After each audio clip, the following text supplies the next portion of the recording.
வணக்கம். நான் தாவரவியல் பேராசிரியர் ராஜசேகர் பேசுகிறேன்.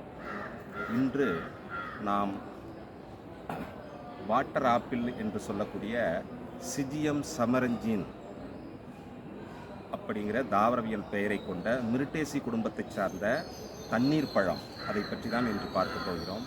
இந்த தண்ணீர் பழத்தில் என்ன சிறப்பு அப்படின்னு பார்த்தோம்னா, இது ஒரு மிக விரைவாக வளரக்கூடிய தாவர இனம். 5 ஆண்டுகளுக்குள்ளேயே இது அறுவடை கொடுக்கக்கூடிய மரம்.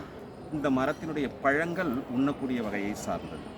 இந்த பழம் எப்படி இருக்கும் அப்படின்னு பார்த்தோம்னா, முந்திரி பழத்தை ஒத்த உருவத்தை கொண்டது.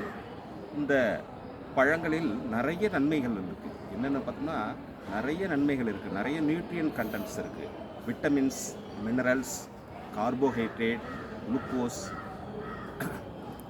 போன்ற பல்வேறு விதமான சத்துக்கள் நிறைந்த ஒரு பழம். இந்த பழத்தில் அதிக நீர் சத்து, 90% நீர் சத்தும் 10% மினரல்ஸும் இருக்குது.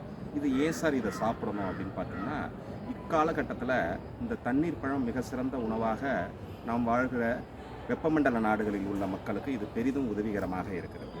இந்த பழத்தை நாம் சாப்பிடுவதன் மூலமாக டயபெட்டிஸ் குணமாகிறது, சர்க்கரை வியாதிக்காரர்கள் அரிய உணவாக பயன்படுகிறது, மற்றும் இதயம் சார்ந்த நோய்களை குணப்படுத்தக்கூடிய தன்மை பெற்றது. இந்த இதயம் சார்ந்த நோய்கள் எதுவாக இருந்தாலும் சரி செய்யக்கூடிய ஒரு அற்புதமான ஒரு பழம் என்று சொல்லலாம். எளிதில் ஜீரண சக்தியை நம் உடலுக்கு கொடுக்கக்கூடியது. நாவினில் என்சைம் செக்ரீஷனை அதிகப்படுத்தும். இந்த சலைவரி கிளாண்டை நல்லா செயல்படுத்தக்கூடியது.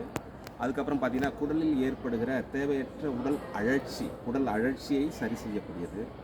செரிமான மண்டலத்தை சீர் செய்யக்கூடிய தன்மையெல்லாம் இந்த பழத்தில் உண்டு. இதில் உண்ணக்கூடிய மிக முக்கியமான பகுதி ஃப்ரூட்ஸ் தான். இது எளிதில் வளரக்கூடிய தாவரம், 5 ஆண்டுகளுக்குள்ளேயே அறுவடை தரக்கூடிய தாவரம். இந்த தாவரத்தை வளர்த்து இந்த தாவர பழங்களை நாம் உண்ணுவதன் மூலமாக நிறைய நன்மைகளை நாம் பெறலாம். பயன்படுத்துங்கள், பயன்பெறுங்கள். நன்றி, வணக்கம்.